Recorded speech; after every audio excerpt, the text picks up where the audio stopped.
Erev like Baomer. It's not.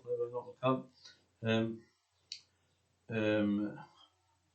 don't think I've got a shaila here. Anyway, the Gemara says we're going to learn the Gemara on Shabbos, Daf like Baomer, which is Shabbos Daf Lamed Gimel on the base, which talks about the Shim Bayechoy, Chvoidoi, Shal Yom HaYiruah. The Gemara starts with an interesting Gemara that I'm going to mention because it's Yom HaYiruah.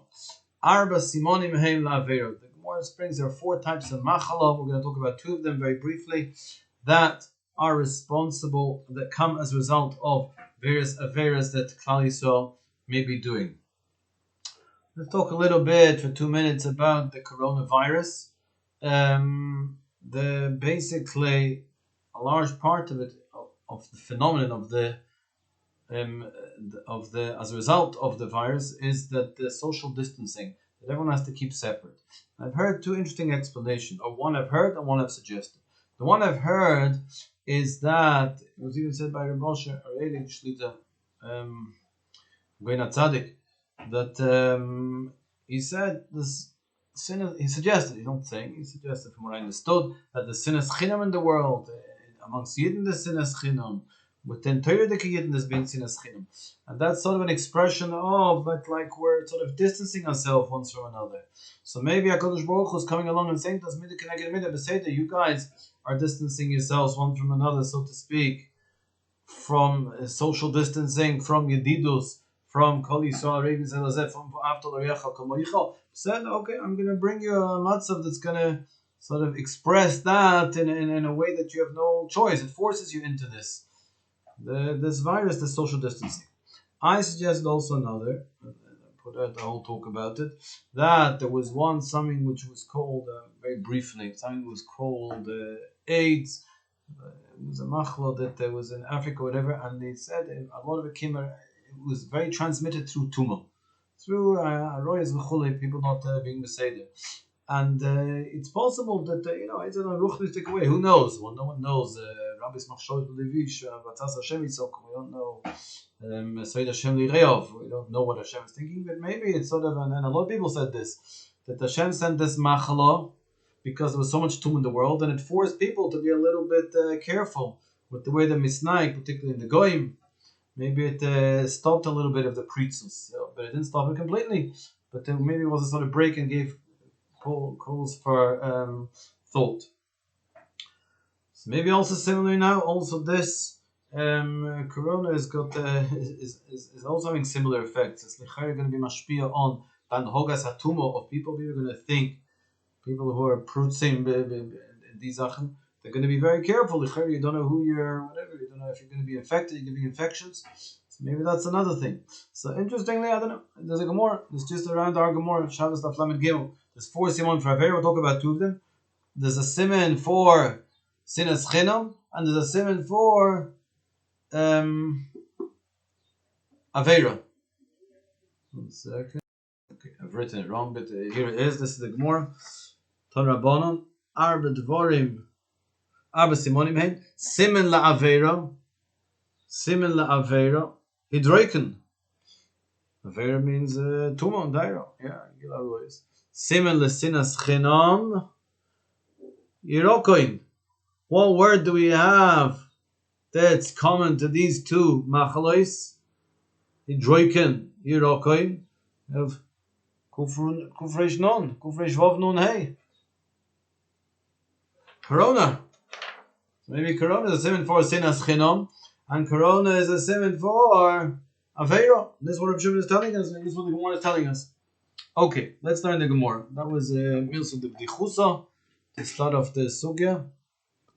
Let's talk about the Gemara. We're going to go through the Gemara quickly. The whole Gemara from Shimon. It's a Makamti Gemara. It's a well-known Gemara. We're going to try and explain a little bit. I would have left it a few days till I properly digested the Gemara, but since it's Yuma de Hilula, Dover Be'itay Ma'toiv, okay, maybe it's stomach v'yofuli, maybe we'll have a little bit more better understanding. The Gemara starts off. I'm going to start in the Gemara beforehand because it's also relevant. Torabon, Askara Bal Oilam. I think I have to take a break for Mincha. You'll have to excuse me. I have to prepare halacha. So the Gemara says Askara, which is maybe diphtheria. Rabbi Avram Weiss told me 30 years ago, when we learned Hilchos Havdalah, that Askara Bol Olam ala Meiser, for not being mafish, for eating food that's not had ferocious Meisers. The Blazer B'Yosi says for Lashon Hora, Machlekes why Askara comes, for Meiser or for Lashon Hora. And the word brings a pasuk for showing that Lashon Hora comes, Askara comes because of Lashon Hora. It says in Tehillim, Vamelech, referring to David, Yismach Belikim, Yishalo Kol Nishma Boy, Ki Socher Pi Doivri Sheker, when the mouths of those who speak falsehood shall be sort of shall be stopped up, which is askara, which sort of stops up. It's a disease. It affects the breathing, affects the intestines. Not totally dissimilar from our pet corona, in actual fact. And that's a proof that it seems to come from Lashon Hora. The talking, the disease, therefore affects those who speak improperly by sort of negatively impairing their speech ability. So more asks, according to the Shitter of Reb Shimon, that we have machlekes. Does askara come for? Does the b'tira come for Lashon Hora or for not eating, for eating food that's not had the tithes, trumas and ma'ases separated? Does the man the Omer who holds for Lashon Hora, is he arguing? Does he say only for Lashon Hora comes, but not for eating trumas and ma'ases, or does it come also for Lashon Hora? It comes also for trumas and ma'ases, and even also for Lashon Hora, which it seems to be an interesting machlekes. Is Lashon Hora the only one, or on the contrary, Lashon Hora, not just Lashon Hora, on the contrary, and not my first tzad is Lashon Hora and not trumas and ma'ases. The second tzad is verkehrt, being not mafish trumas and ma'ases. Obviously it comes. The chiddush is even Lashon Hora. So is Lashon Hora more likely or less likely? That seems machlekes. It's like quite a two divergent sides. You have to try and understand that. The more brings a story that when they came to Yavna, they asked, "What is? Why does this mako, talking about askara, it has certain symptoms? It starts in the intestines and ends up affecting the trachea, the breathing tract, the mouth, etc. Why is that the order in which it comes?" So Rabbi Yehuda Rebbe Loi, Roish Hamedabrim, who's described as the first one always to speak, said he offered an explanation. Because that is referring to speech, improper speech, and improper speech actually initiates with the intestines. That's the diaphragm and the kloyos, the kidneys actually, intestines actually conceive what it is that should be spoken. The lave, the heart, comprehends what it is that should be spoken, and then it comes up to the mouth, and then it's spoken. That's why the disease also affects the body in that order. Blazer B'Yosi said, according to his shita, it comes from eating improper tameim, things that are tameim, things that are impure. So Gemara says doesn't mean impure.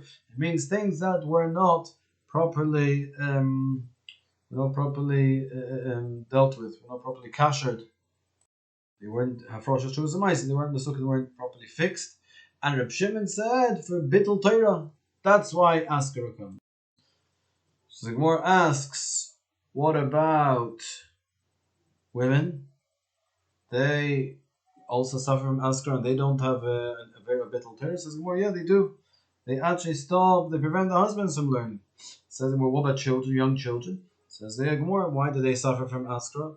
If it's for bittul Torah, for disturbing from learning. Says the Gemara, because they disturb their parents from learning. Says the Gemara, what about young children who are learning in Cheder Torah? They're not disturbing the parents and they're learning Torah. Why should they suffer from the Torah? And it seems to be they do.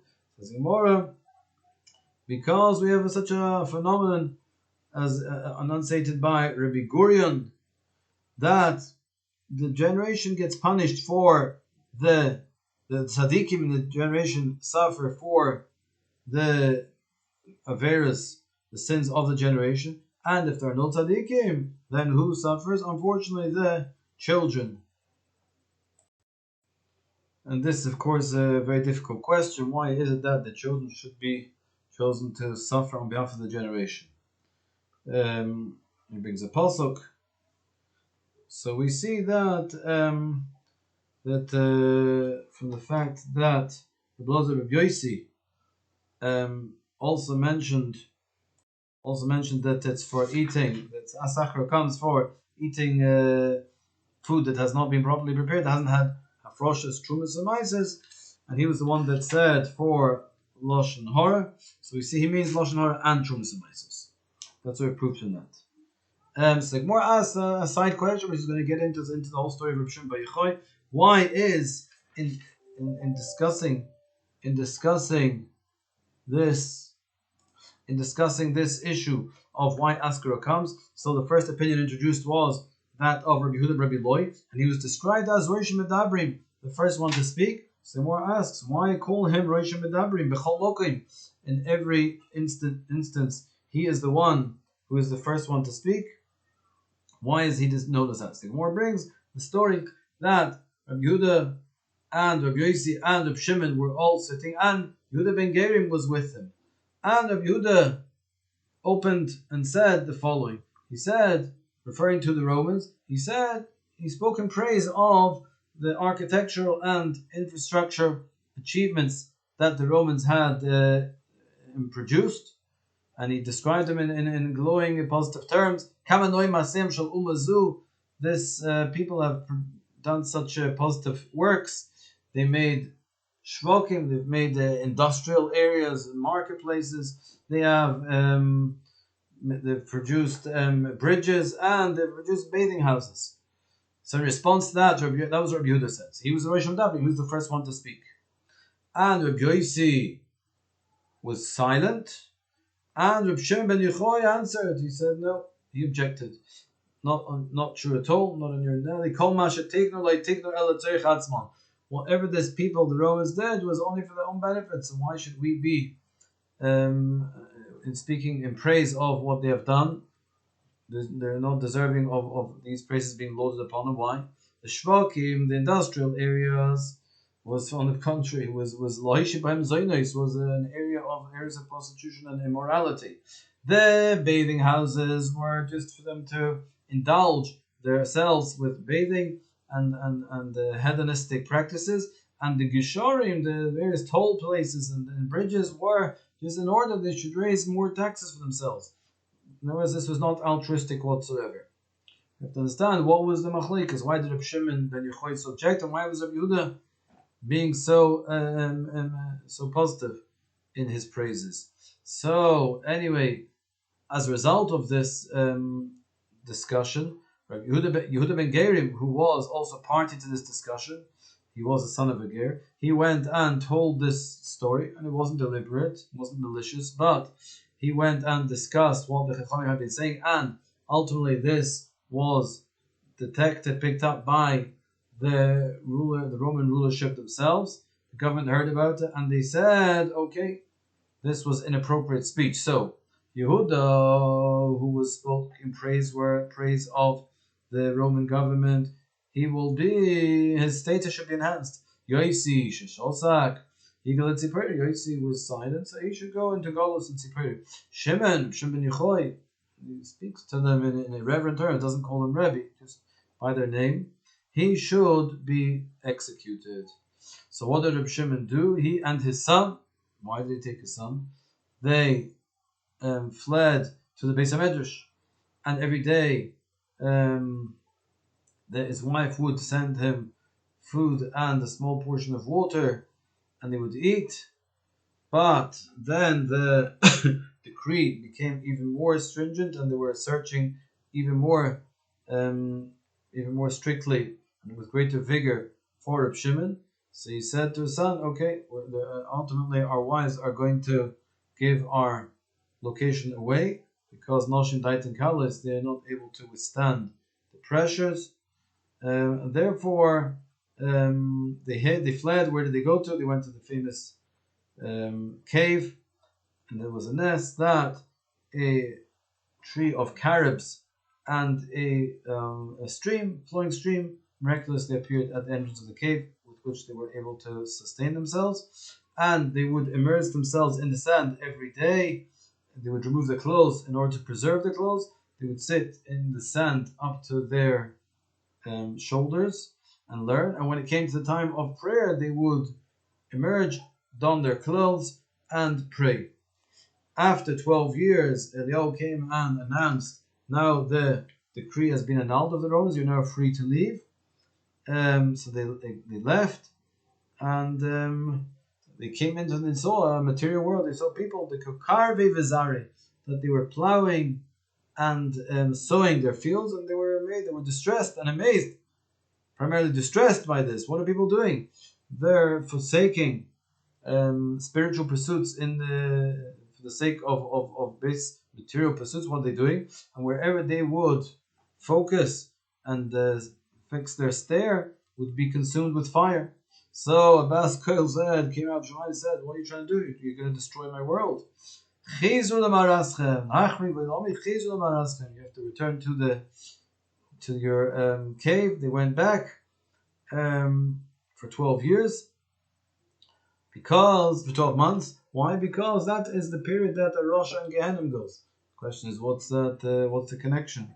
Why just because a Rosh goes into Gehenim to 12 months of Gehenim, that they also need to do that, to go back into their 12 months. After 12 months, Abasko came and said, Tzu exit mimo raschim. Went and thereafter, wherever Rabbi Elazar fixed his gaze, his harsh gaze, Reb Shimon would actually fix a benevolent, benign gaze that would actually have a healing effect. Reb Shimon explained regarding this, he said it's okay that they are occupying themselves with these activities. Why? Because we ourselves are occupied with Torah, solely with Torah, that's sufficient to sustain the world. Came Erev Shabbos, they saw two people, somebody running with two hadassim and two willow branches, and it was Bein Hashmos, he was running. They said to him, why are you running? He said, why have you got, what are these for? He said, for Kavod Shabbos. He said, why have you got two? He said, one for Shomer and one for Zofer. So Reb Shimon explained to his son, Kama Chaviv mitzvah Yisrael. See how beloved mitzvahs are to Yisrael, and they were placated. And Reb Shimon came, and Pinchas ben Yor, the son-in-law of Reb Shimon, came and he healed Reb Shimon, gave him, he bathed his wounds, and when he was bathing his wounds, he saw how afflicted his skin had been of Reb Shimon through having been such a prolonged period in the Ba'ara, and the tears of Reb Shimon Pinchas ben Yair, the son-in-law of Reb Shimon, he was so distressed, his tears fell into the crevices and cracks that were in Reb Shimon's skin, and Reb Shimon would cry from pain, and Pinchas ben Yair was so distressed. He explained, oh, this is terrible that I've seen you like this. Reb Shimon said, no, it would have been terrible had you not seen me like this, because till then, the Gemara explains, till then, Reb Shimon's in learning perhaps had not been on as high a level as Pinchas ben Yair, exemplified by the fact that when Reb Shimon would ask a question, Pinchas ben Yair till then would answer with 12 answers. But subsequently, after his period in the Me'ora, Pinchas ben Yair would ask a question, and Reb Shimon would answer with 24 answers. Says Reb Shimon, since I've merited this miracle, it's appropriate for me to go and perform some beneficial public duty. As we find with Yaakov Avinu, Yaakov Sholem, Yaakov returned intact and whole from Beis Lavan after 20 years. And it says Sholem means whole and intact. His guf, his money, and his Torah were all intact. By Yichan his ear, and he favored the ear, he bestowed some form of graceful act upon the town where he encamped. What was it that he did? Three opinions. One is he enacted some financial instrument, some currency, matbea, coin, he coined, or Shmuel says shvokim tikilen, he enacted marketplaces or industrial areas, and Rabbi Yechon says, and bathing houses, he enacted for them. Shimon came and asked, is there anything here in this vicinity that needs repairing? And they told him, yes, there's an area that we're not clear about. The Tuma is perhaps got impure bodies are buried here, which are emanating spiritual impurity, and therefore the Kohanim, the priests, are unable to traverse this area, which is distressing. So Shimon says, okay. He asked, was there anyone else who performed an act of purification of this area? And they said yes. So this Sabo, this one Zokin, said yes. Here at this place, Ben Yizakai, Rabbi Yochanan ben Zakkai, cut turnips and of truma, and that somehow purified them. So Rabbi Shimon did the same thing. He cut seems heads of turnips and placed them on an area, and wherever the land, the earth beneath, remained firm, that was evidence that it was pure. But where the earth beneath actually became somewhat disintegrated or softened, that was indicative of the fact that there were perhaps corpses buried below, and therefore they knew it was Tommy, and therefore Reb Shimon designated and marked these areas, demarcated them as impure, and therefore the Kohanim could not traverse there, and the other areas were therefore rendered accessible for Kohanim.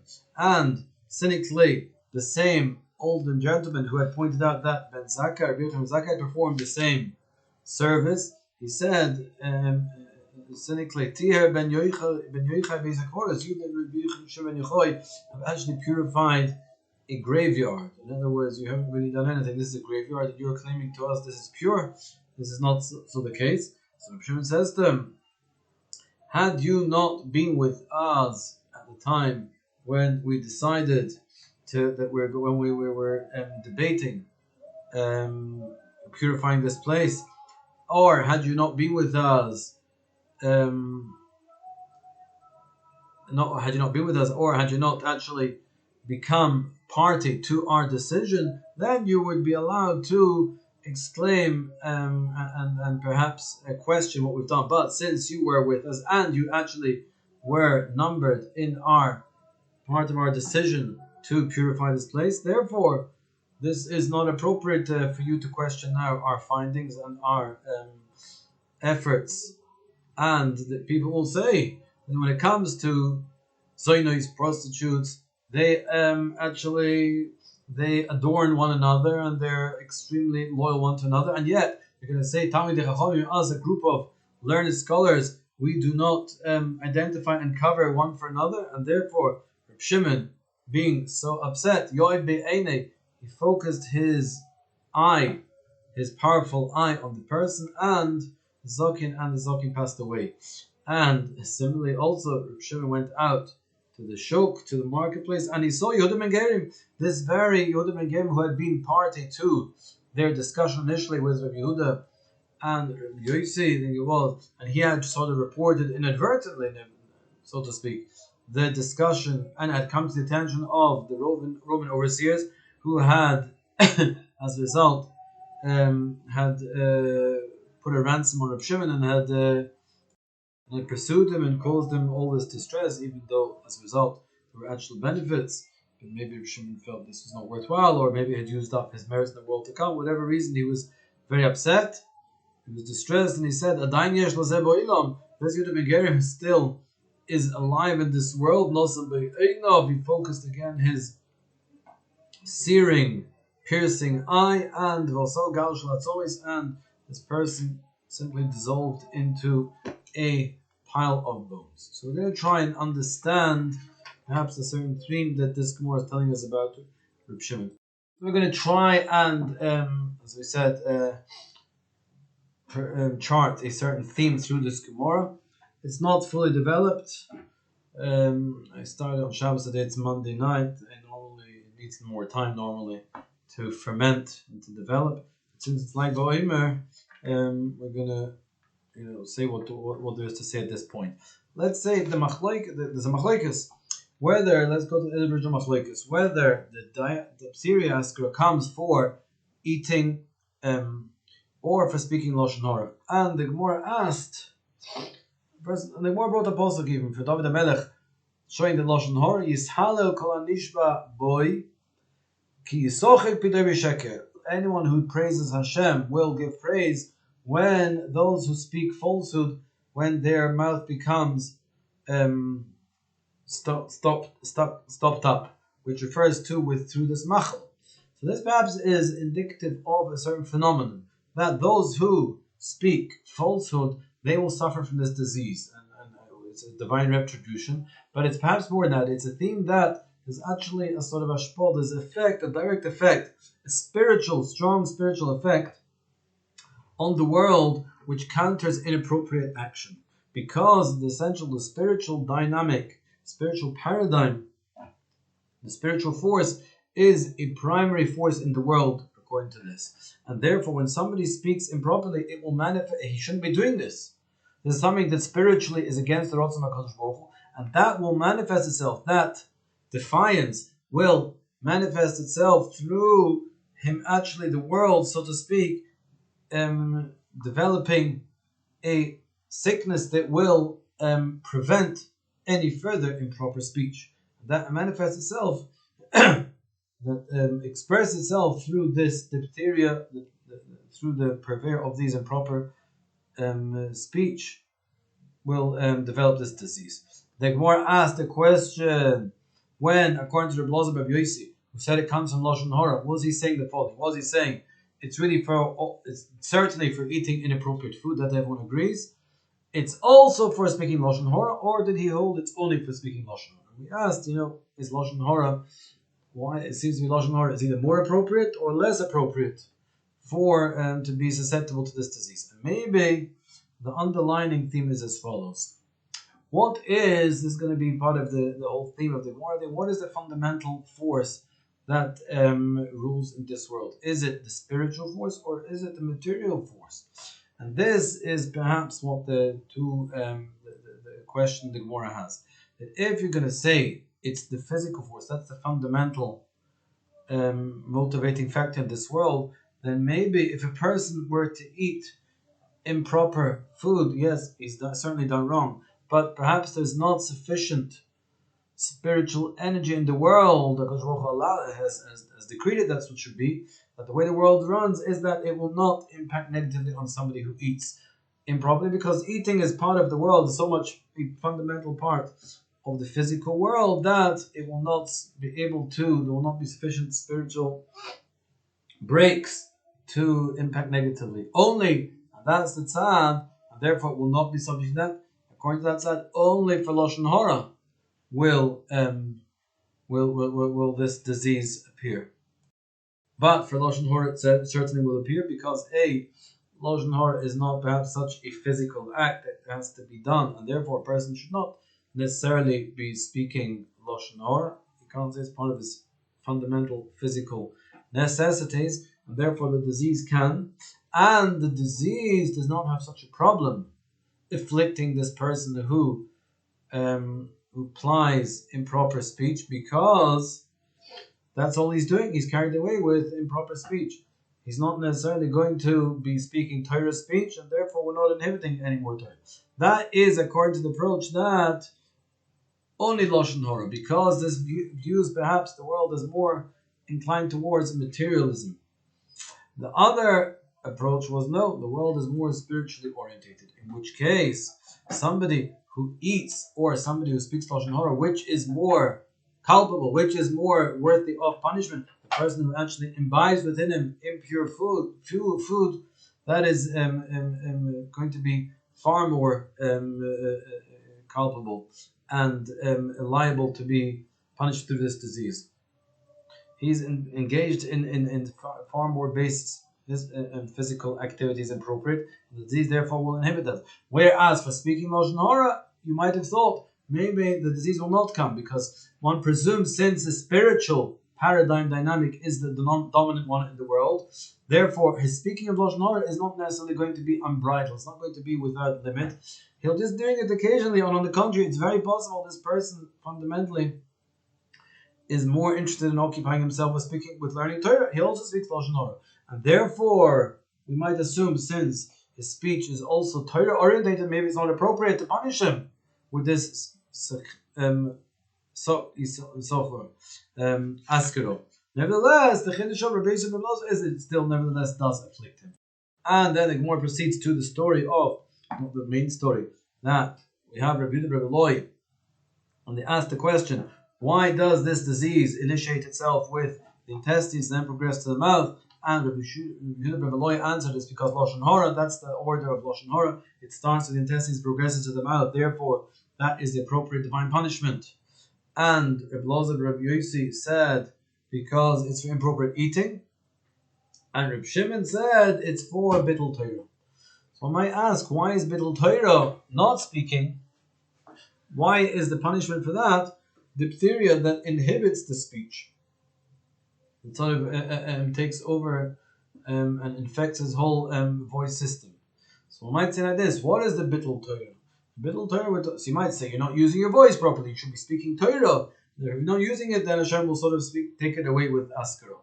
That's like a negative. But I think perhaps more than that. That it's form general. What's the Bittul Torah? Bittul Torah is person speaks. So if he's not learning Torah, he's going to be speaking other things. So the two shittas, first two opinions held is not for Bittul Torah. Why? Because a person speaking is not fundamentally being a Vatal Torah. He's just not learning Torah. He's not doing the positive act of learning Torah. But it's not a negative speech that should be punished with diphtheria. So Shimon said, no, it's a negative. Because essentially the world, this is going to be the thing of Shimon, is spiritual, is orientated towards spirituality, and a person's fundamental status in this world is learning Torah. That's the basic, that's like breathing. So since you're talking, that's what you should be doing. You should be learning Torah. Therefore, if a person actually goes and speaks something, even if it's not Lashon Hara, but it's not Torah, he's actually positively doing an act of annulling the Torah, of negating the Torah learning that he should be doing. As a result of that, he's going to be punished. Speech is going to be punished because this is highly improper speech. And we saw the Gemara asked, why in that case, if it's for Bittul Torah, what part do women have in Bittul Torah? What have they done inappropriately to deserve this disease? The Gemara answered, they distract their husbands. And what about young children? They distract their fathers. And what about Tinoikis Shaboos Rabbon, those learning Cheda? They are punished for the generation. How are we to understand this? So I'm going to try and give a long answer very quickly. We had a philosophical question on Shabbos. We talked about it, so I'm going to give a little bit of the way I approached it. And we were talking about, basically, I asked it in the following question. Let's say you have a person who was brought up, born into a very fine Toradic family, and was sent on to the right yeshivas.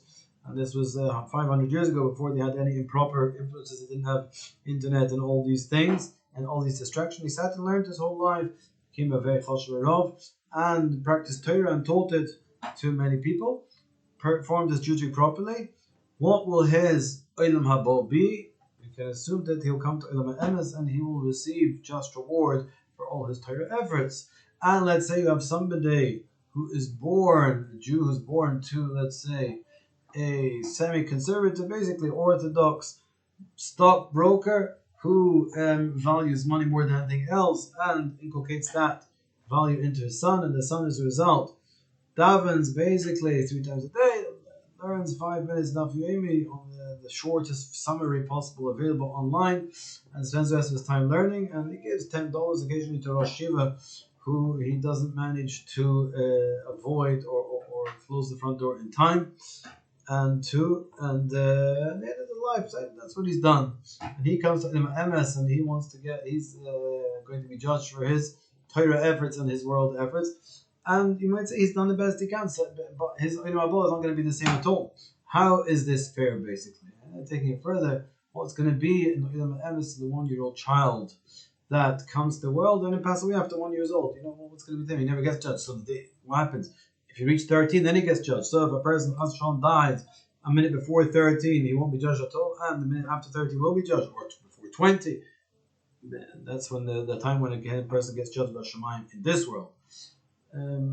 How does it work, the whole judgment? So we're going to try and basically suggest sort of hashkafa, machshava, I don't know if it is philosophical here, it's not, it's machshava, and to explain the whole world. It's like Baomer, we'll do it in Shimon. It's an appropriate day to try and say this basic thought. Din v'cheshbon. Let's talk about it's din v'cheshbon. What's din? What's cheshbon? So we want to suggest like this: that two people can do the same act. Two people can be walking, let's say, to shul. One person, and they both look the same. But in actual fact, one is slightly different. One is walking to shul and he's thinking about how he's going to be davening with kavana and how he's going to say the brachas properly and Shemini Esrei and focus and put on his tefillin and his talis. And the other one is thinking, he's got to get to work quickly. But the two of them are going to the same minyan. They start at the same time, they daven the same davening, and they finish at the same time. In the walking to shul, you look at them, you don't see much difference. Maybe if you're perceptive, you will see a slight difference. But basically, they're talking to each other. One doesn't really see much difference, but there actually is a difference. If you look very, very subtly, and it's not something that the person can do with the unaided eye, perhaps, the microscope you could see, that's a subtle difference. The way the steps, the way the body language, the way they move, the way they even tilt their eyes, rolling the eyes, these all give away signs to the very, very subtle, extremely subtle, perhaps unnoticeable to the human eye, which actually give away a person's inner thoughts. And Hashem can see these inner thoughts. And Malachim maybe can see these inner thoughts. Every action a person does actually says a lot about him. The way he does it. The way you walk to shul says, are you go walking with all your enthusiasm, or you're walking, really you're thinking about somewhere else. The way each step is made, the way each time you move your head, it's a noise. A disturbance, and one person who is not so careful about where he looks, he moves his head to see the noise, and the person's also Talmid Chacham is always working Shmeiras Einayim, he moves his head, and they both move the head the same way because there's sudden noise. But there's a very slight difference. Talmid Chacham there'll be some latent shmira and zehirus and care in the way he moves his head, and you won't see that. Even on the video replay in slow motion, you won't see it. But HaKadosh Baruch Hu will see it in Shemaim, and I'll show it to you, and you'll see yes. This head motion actually was indicative of all the learning that you have done in your life till now, and all the mussar you've given, and all the zehiros, the practice you've done on Shmeiras Einayim, and you who are not so careful, that was also very much evident in the way that one single movement you moved your head. In which case, every single movement a person makes and every single thought a person has in this world are liable to an extremely deep judgment in the world to come. That perhaps is the insight and the answer to what we're saying. That HaKadosh Baruch Hu actually knows from every single action.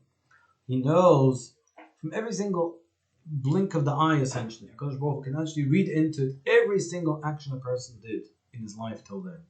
Because they actually reflected in very subtle ways the speed at which his eye blinked. You're going to say that's subconscious. No, it's also affected even very slightly by the conscious. Very slightly. And the way he breathes. It tells you everything about the person who's done. It tells you more than that. It tells you also what every movement a person does, every action a person does is reaction to a certain given set of circumstances. So it's very limited. What happens if one person had certain opportunities and another person didn't? One person was presented with an opportunity, he was given millions of dollars, and therefore his stock of potential is far greater. And the person who is pressurized to to finish the month off because he's marrying his kids and he's got all sorts of debts, his charitable opportunities are far more limited. So how are they going to be judged? How are you going to judge them? But Kodesh Baruch Hu is very clever.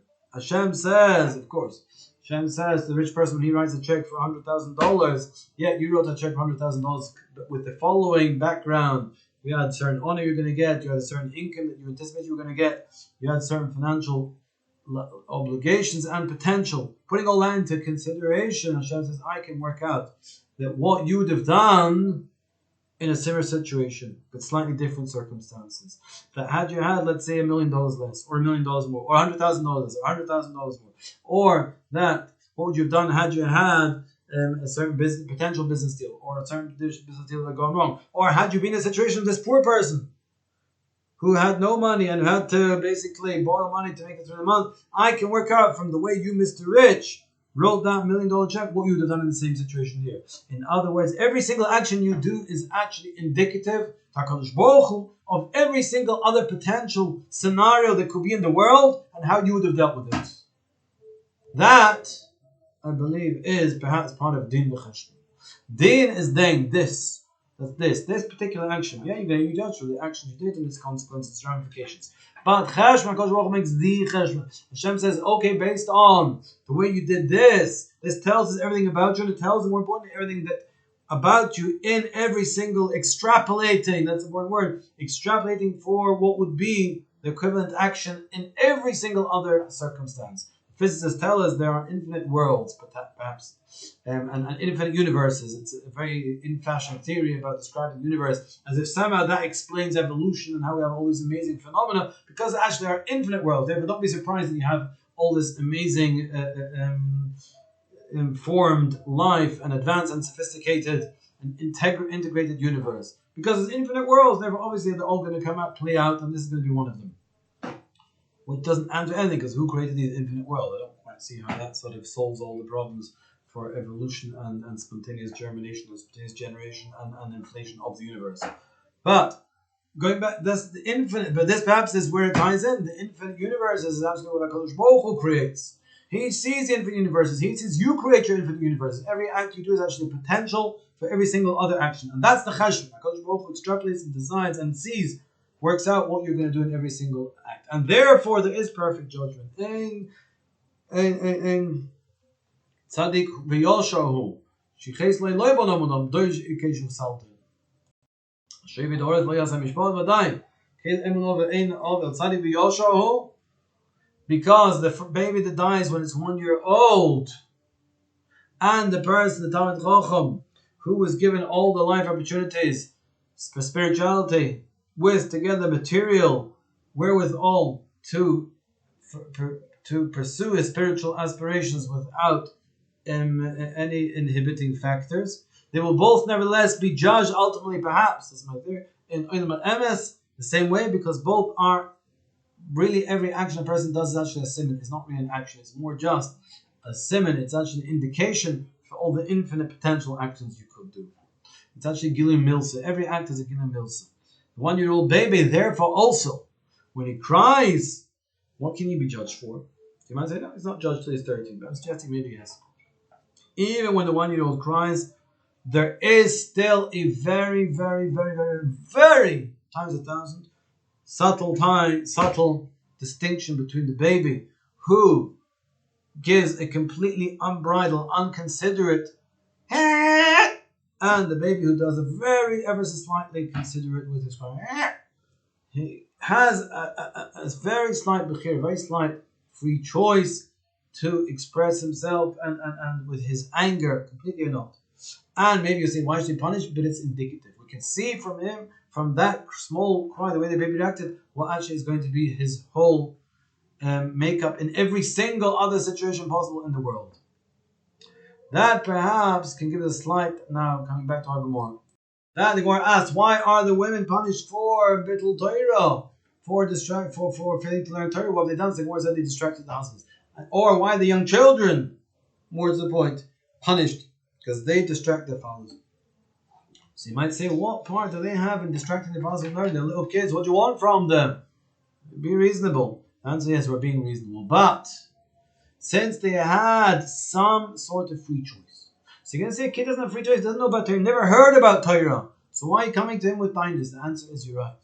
According to the other shittas, according to Reb Shimon, this is the shit of Shimon. According to Reb Shimon, the primary motivating force in this world is out of Torah and spirituality.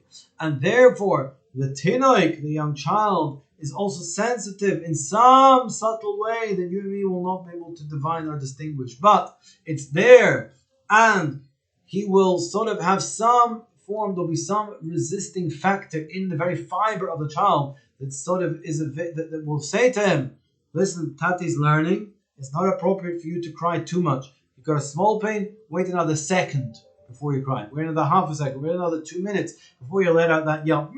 No, wait a second. And it's that Torah thought, it's that Torah influence in the world that will motivate this child even not to disturb. And if he does disturb, therefore he will be punished.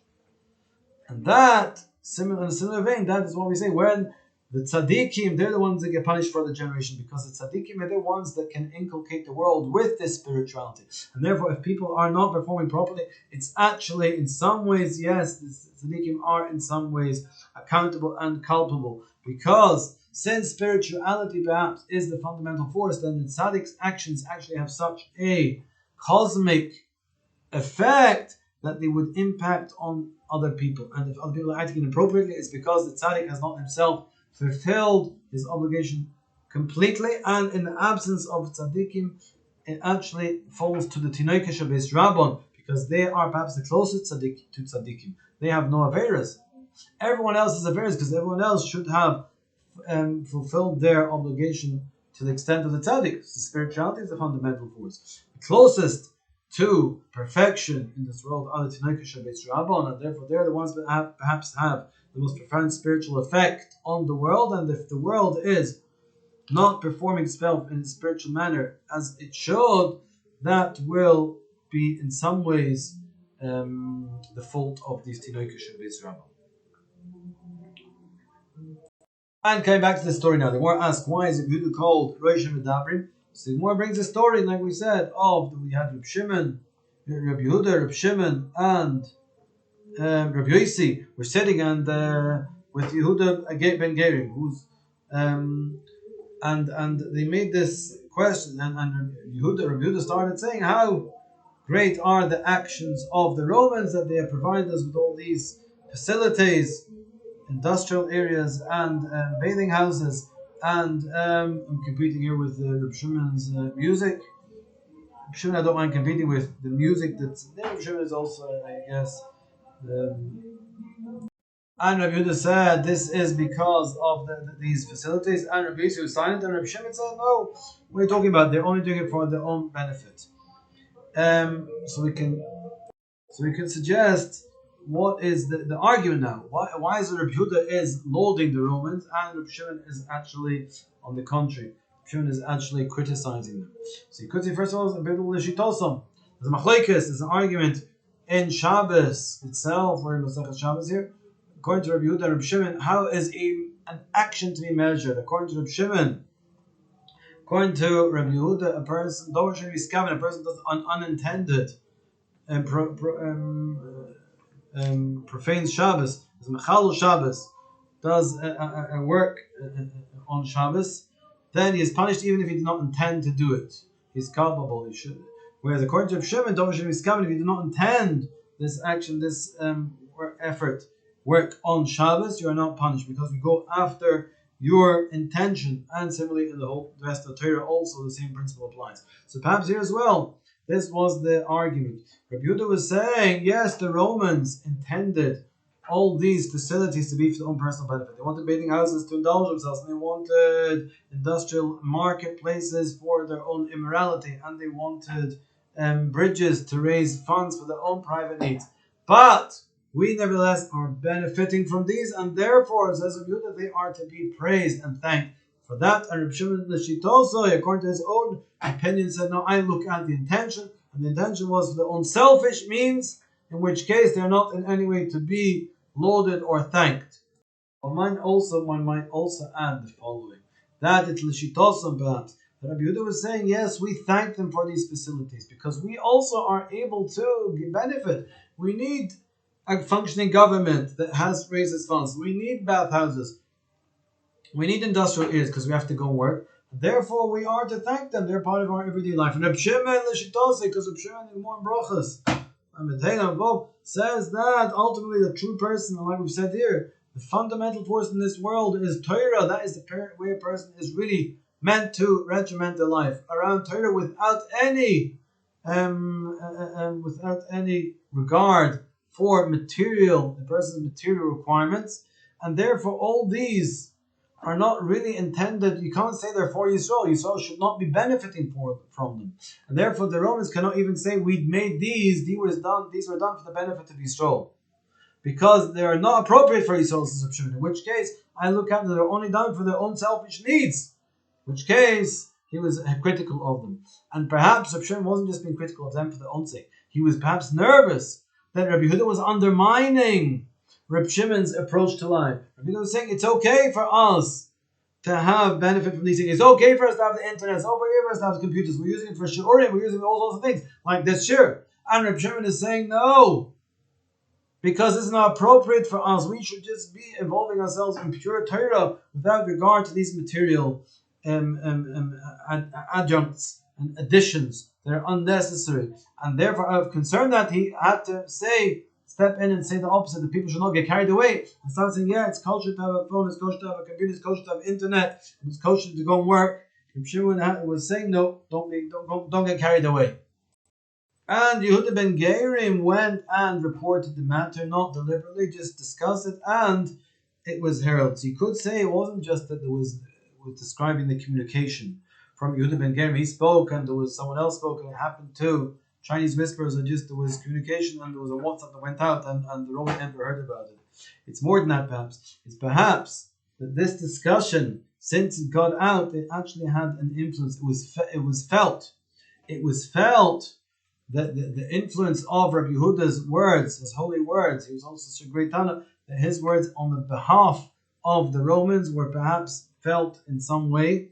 They had a salutary effect on the actual Roman effort. And Reb Shimon's, on the contrary, it was also Reb Shimon's negative words, derogatory words against the Roman efforts were also felt and perceived, because the Torah was having an influence and it was some way impacting negatively against the Roman efforts that were actually acting against the Torah. Therefore, when they heard about it, the Romans, they said, that's why they decreed Reb Shimon has to be put to death, and Reb Yehuda has to be exalted and praised and rewarded, because that's actually the thing that's like the way of the world. This paradigm, this influence of Rabbi Yehuda is something that the world encourages. Therefore, that will express itself through giving Rabbi Yehuda a more exalted position. Whereas, according to Reb Shimon, they said, you are actually defying what we view as the fundamental ethos of this world, the Roman approach to life.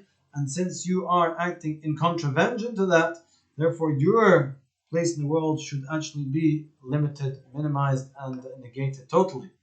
Perhaps let's just not forget the original team. That is why Rabbi Yehuda was called Rosh Medabrin, the first one to speak, because when in this group he was the first one to speak, he spoke first. And why is that important? Why did he speak first? Why was he the first one to speak first? And he wasn't Rosh Medabrin, it was only one place. He spoke first.